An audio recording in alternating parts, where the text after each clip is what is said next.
Let's go for a ride.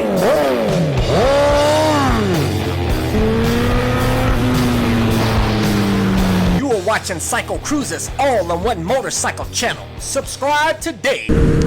I wanted to share my opinion on the Europe's motorcycle licensing system or rules that they have in place.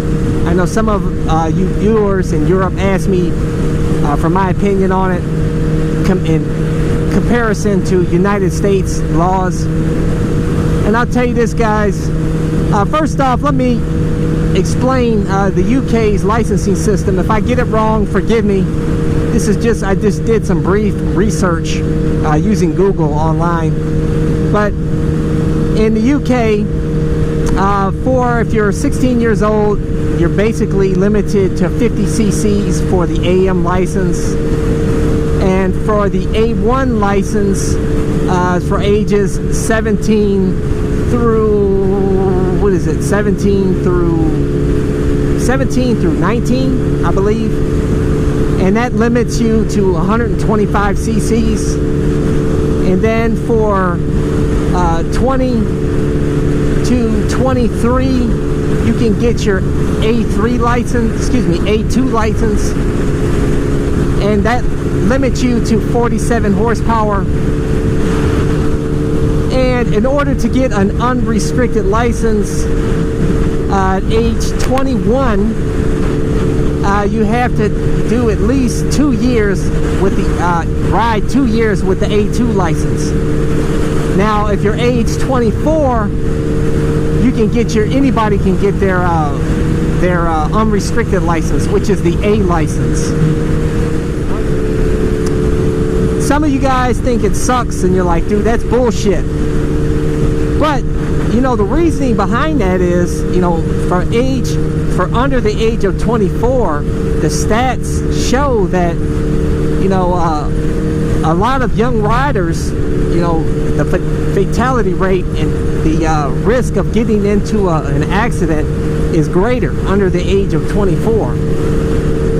So that's why they implemented that system in place, because they care about their citizens. Unlike the United States, which really, to be honest with you, they don't really give too much of a shit.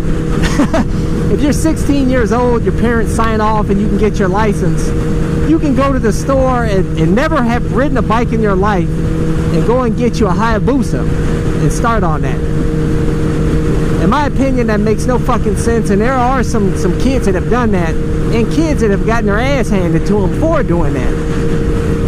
In my opinion, you should not be starting on a SuperSport or Hypersport.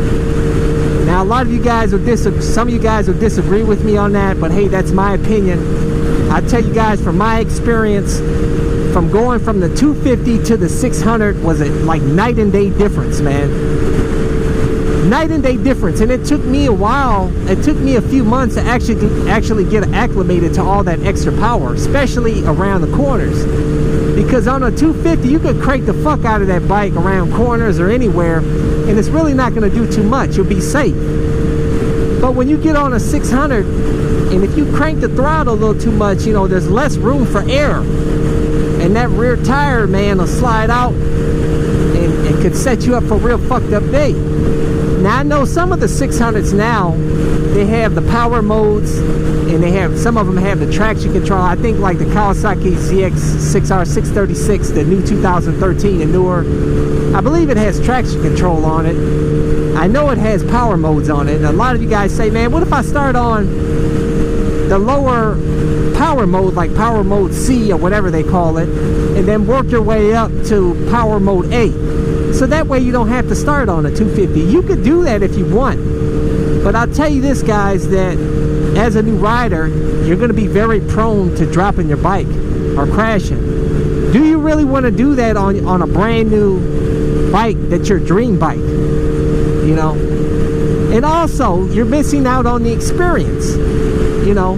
Really, a lot of the enjoyment of riding a motorcycle is the experience. Experiencing the different power classes.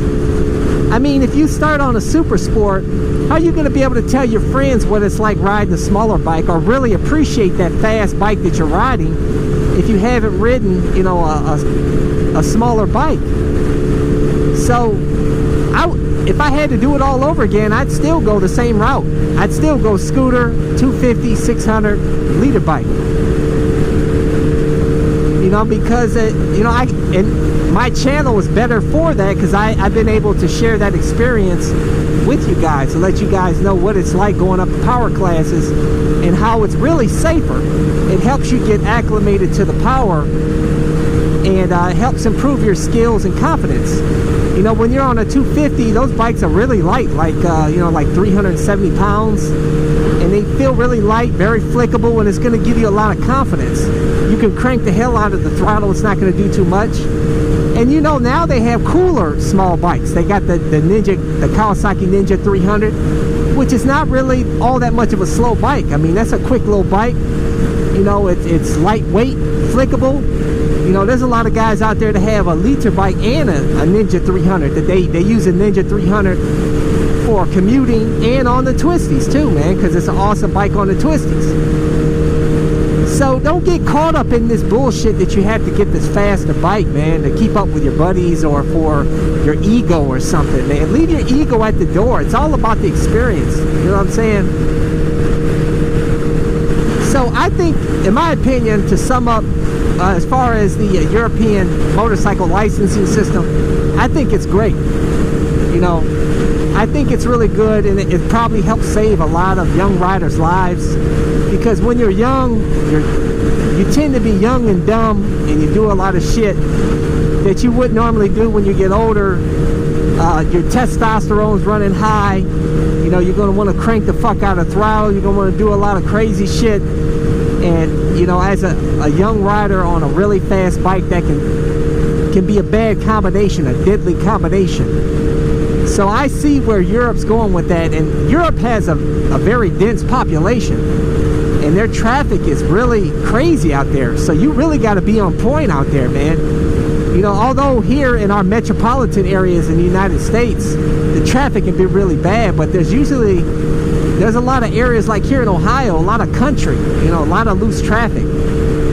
So there's usually, anywhere in the United States, you usually can find somewhere to go to that's, you know, doesn't have a lot of traffic. So really, it's not as bad out here as it is in Europe. And but that's just my opinion. But hey guys, that's all I have for you. So in my opinion, thumbs up for the European system. I think it's great. Maybe 24 is a little steep. I think 21 was better. But hey, they're going by statistics. So, but hey guys, that's all I have for you.